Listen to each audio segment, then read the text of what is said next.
ये एक आरएसएस और इसका चाल है मुसलमानों को भ्रमित करना, चाहे वो समाजवादी पार्टी हो, चाहे वो कांग्रेस पार्टी हो, चाहे जो भी दल हो, ये मुसलमानों को डराना चाहते हैं। वो काम बीजेपी की करते हैं और ऊपर से मुसलमानों को तोहमत देना चाहते हैं। ये बताइए, अभी महाराष्ट्र में जो है समाजवादी को ले लिया जा रहा है, पीडीएम न्याय मोर्चा से हमारे जो है एमआईएम के नेता वहाँ बैठे हैं, उनको क्यों नहीं लिया? तो हमारे विधायक है, क्यों नहीं लिया जाता? सांसद भी हैं, तो उनको नहीं लिया जाता। ये एक हिंदुस्तान में जितने भी आरएसएस, चूंकि चाहे समाजवादी हो, चाहे भारतीय जनता पार्टी हो, चाहे कांग्रेस, जो भी दल है, सब में आरएसएस के लोग बैठे हैं। स्वागत है, मैं दुर्गेश। दोस्तों, इस समय फूलपुर में और फूलपुर का विधानसभा चुनाव जो है वो होने वाला है। विधानसभा चुनाव के बीच आखिर 13 तारीख को मतदान, लेकिन उससे पहले जनता जनार्दन क्या सोचती है, फूलपुर के लोग क्या सोचते हैं, फूलपुर का जो समीकरण है, राजनीतिक समीकरण, वो क्या कहता है। जो पटेल बाहुल यहाँ कहा जाता है, पटेल बाहुल जो है वो ये सीट है और इस वजह से बीजेपी जो है यहाँ से लगातार पिछले कई बारों से पटेलों को टिकट देती आ रही है और 3 बार से जो यहाँ के प्रवीण पटेल सांसद हैं वो विधायक हुआ करते थे। इस वजह से ये सीट खाली हुई है। तो अब हमारे साथ जो है वो कुछ लोग हैं, इनसे हम जानने की कोशिश करेंगे कि आखिर यहाँ का समीकरण क्या है और इस बार फूलपुर में क्या होगा। फूलपुर में जो लगातार सियासी सरगर्मी है, कहा गया एक तरफ की इंडिया गठबंधन में फूट है, यानी सपा में बिखराव हो गया है। इंडिया गठबंधन जो एकजुट होने का दावा करता था वो अलग है। तो बीजेपी लगातार दावा कर रही है कि इस बार फिर से हम पटेलों को टिकट देकर चुनाव जीतने की बात की जा रही है।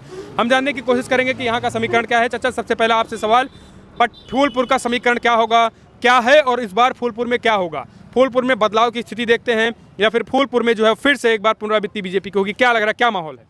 नहीं, इस बार तो बदलाव होगा।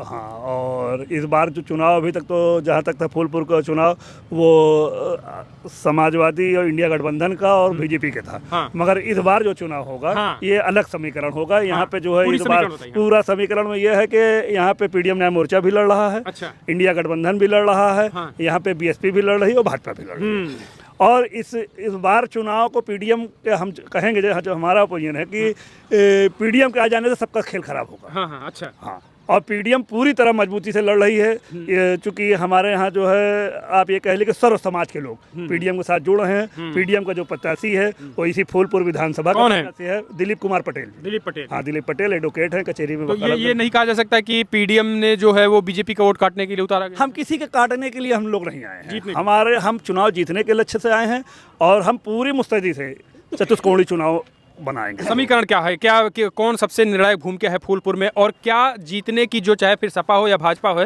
अगर कोई पार्टी निकल रही है तो क्या जीतने का सबसे बड़ा रीजन क्या मानते हैं? अब ये रीजन तो चुनाव के बाद पता चलेगा। जाति समीकरण में ये आप मान लीजिए कि यादव और मुसलमान निर्णायक है। नहीं, निर्णायक किसी को हम नहीं मानते। यहाँ का निर्णायक जो है मतदाता है। और ये चुनाव जो पहली बार फूलपुर लोकसभा विधानसभा में जो होने जा रहा है, ये जाति आधारित पर नहीं होगा। अच्छा। यहाँ शिक्षा, बेरोजगारी, स्वास्थ्य, एक मतलब पढ़े लिखे लोग अब की बार जो है सूझबूझ से काम करेंगे और पढ़े लिखे व्यक्ति के अच्छे इंसान को वोट करेंगे। और जिसमें हम समझते हैं कि जो हमारे पीडीएम मोर्चा से दिलीप पटेल जी एडवोकेट जो लड़ रहे हैं, उनसे अच्छा कोई प्रत्याशी नहीं है। अच्छा। हाँ, चाहे आप देख ले, कोई पैसे वाला लोग है, कोई बिरादरी के नाम पे आया है, कोई पैसे वाले लोग हैं, कुछ उद्योगपति लोग आए हैं। योगी जी कानून व्यवस्था को सबसे बड़ा मुद्दा इस बार बनाए हुए हैं। उनका कहना है कि लॉ एंड ऑर्डर जो है हमने चुस्त दुरुस्त की है। इस वजह से फूलपुर जो कि एक तरीके से यहाँ पर बोलबाला हुआ करता था कभी माफियाओं का, अब हम उसे आज़ाद करा के फिर से मानेंगे। भाई, हमारे प्रदेश के मुख्यमंत्री है, उनके बारे में हम कुछ गलत बात नहीं कह सकते, मगर ये एकदम सरासर गलत है। हम उनका सम्मान करते हैं जो हमारे प्रदेश के मुख्यमंत्री हैं, मगर उनका ये बयान एकदम गलत है। ये एक जाति विशेष, एक धर्म विशेष के खिलाफ जो है वो अपना सारा काम करते हैं, सारा फोकस करते हैं। बाकी ऑर्डर पे कहीं कुछ नहीं है। अगर ऐसा होता तो बहराइच में दंगा ना होता। बहराइच में भाजपा के लोग ही कह रहे हैं कि हमको 2 घंटा का टाइम मिला था, तब किया, ये सुनियोजित ढंग से दंगा कराया गया। जो सरकार, जो पार्टी खुद दंगा करा रही हो, तो कहाँ आप आ रहे हैं वो जो है। नहीं, वो तो कहते हैं कि दंगा जो है 2017 के पहले होते थे। नहीं, हुआ तो हर जमाने में, क्योंकि वो कांग्रेस ने हमेशा जो है दंगा कराया है। जो काम कांग्रेस ने किया वही काम जो बीजेपी कर रही है, दोनों में कोई फर्क नहीं। हम तो साफ कहते हैं कि इस वक्त इंडिया गठबंधन हो और ये आपका बीजेपी, दोनों को फिक्सिंग मैच है। आप टीवी पे बैठ जाइए तो सिर्फ यही 2 दल के लोग दिखाएंगे, क्योंकि उनको योगी जी को भी मालूम है, भारतीय जनता पार्टी को भी मालूम है कि हमको कहाँ से फायदा होना है। और वही समाजवादी को भी फायदा है। ये समाजवादी और भारतीय जनता पार्टी दोनों लोग मुसलमानों के अंदर दहशत पैदा करके ये अपना उल्लू सीधा कर रहे हैं। और एक चीज़ आपको बता दें कि समाजवादी पार्टी जब तक भाजपा के गोद में खेलती रहेगी तब तक जो है यहाँ सत्ता परिवर्तन नहीं होगा। या अखिलेश हम खासकर अपने माइनॉरिटीज़ के लोगों को ये बताना चाहते हैं कि ये दोनों की मिली भगत है। ये दोनों लोग जो है हमको डरवा धमका करके बीजेपी के हाथ में सत्ता देना चाहते हैं। हम अपने माइनॉरिटीज़ के लोगों से ये कहना चाहते हैं कि वो डर और खौफ से निकल करके पीडीएम न्याय मोर्चा के साथ में आवे और हम तब देखेंगे। पीडीएम मतलब क्या है? पीडीएम का मतलब ये है पिछड़ा दलित मुसलमान। समाजवादी पार्टी इंडिया गठबंधन जो है। किस पार्टी से आपके हैं? एआईएमआई से? नहीं, हम तो एमआईएम के जो है प्रदेश के संयुक्त सचिव हैं। हाँ। और पीडीएम न्याय मोर्चा हमारा लड़ रहा है। कौन सा? वो अपना दल कमेरावादी के प्रत्याशी हैं। अच्छा। हम लोग उनके साथ हैं और उनके लिए पूरी मदद करेंगे और पूरा जहां तक हमें है कि हम चुनाव का समीकरण हमारे पक्ष में होगा। भैया आप आ जाइए आगे। क्या कहेंगे? भाई साहब कह रहे हैं कि पूरा समीकरण हमारे पक्ष में है, आप किसके पक्ष में देखते हैं? देखिए, जो वोट मिलता है व्यक्ति का व्यक्तिगत व्यक्तित्व होता है, जाति समीकरण होता है और माहौल होता है। ये 3-4 फैक्टरों पर उसकी हार जीत निश्चित करती है कोई व्यक्ति हो अपना। तो यहाँ क्या कौन सा फैक्टर काम करेगा? यहाँ फैक्टर तो एक व्यक्ति का व्यक्तित्व कैसा है और किस पार्टी का है और प्लस जो सरकार ने क्या क्या किया है उसके पक्ष में भी पड़ेगा और विपक्ष में भी पड़ेगा। तो यहाँ काम बढ़िया हुआ है?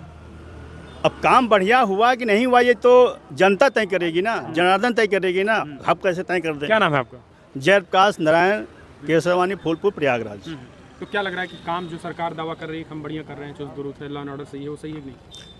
अब भैया बढ़िया का जहाँ विषय है कि कोई भी संतुष्ट व्यक्ति संतुष्ट किसी से हो नहीं सकता, वो चाहे राजा हो, रंग को कोई भी नहीं हो सकता संतुष्ट। कहीं न कहीं कमी रहती है। कहते हैं कि तुझे मैं चांद कहता हूँ मगर उसमें भी दाग है, तुझे मैं सूरज कहता हूँ मगर उसमें भी आ गए, उसमें भी आ गए। तो कमी व्यक्ति वहाँ भी दिखाएगा, यहाँ भी दिखाएगा। लेने की स्थिति में नहीं है, चाहे जनता हो, चाहे प्रत्याशी हो, चाहे पार्टी हो। हाँ, ये है कि जनता कह रही कांटे का संघर्ष है, क्योंकि इसके पहले जो भाजपा चुनाव जीती थी 2200 में, 2200 चुनाव जीती। कल्पना करिए आप। तो यदि हमको समीक्षा करना है तो back to basic, back to Ramayana, अर्थात हमको अपने को समीक्षा करेंगे कि कैसा कैसा चुनाव था। जो भाजपा यहाँ चुनाव जीते थे माननीय प्रवीण पटेल जी, वो मात्र 2200 वोटों से जीते थे। भैया आम आदमी से पूछो आप क्या माहौल है? आम आदमी का देखिए बहन जी आएंगी और जो अच्छा अगर आप ए और बी टीम का अगर फर्क करते हैं तो यहाँ समाजवादी के बहुत सारे लोग हैं। उनसे हम ये पूछना चाहते हैं कि सिर्फ एक बात का जवाब दें कि अगर अमित शाह का इशारा नहीं था तो जम्मू कश्मीर में क्यों लड़ने गए? ये समाजवादी बताए। जहाँ पे अक़लियतों की एक क़यादत खड़ी है। बहुत सही सवाल। ये हमारा हम हर सवाल का जवाब आपको दे रहे हैं कि अभी जम्मू कश्मीर लड़ने चले गए अखिलेश यादव, जिनकी नोटा से भी कम वोट मिला है।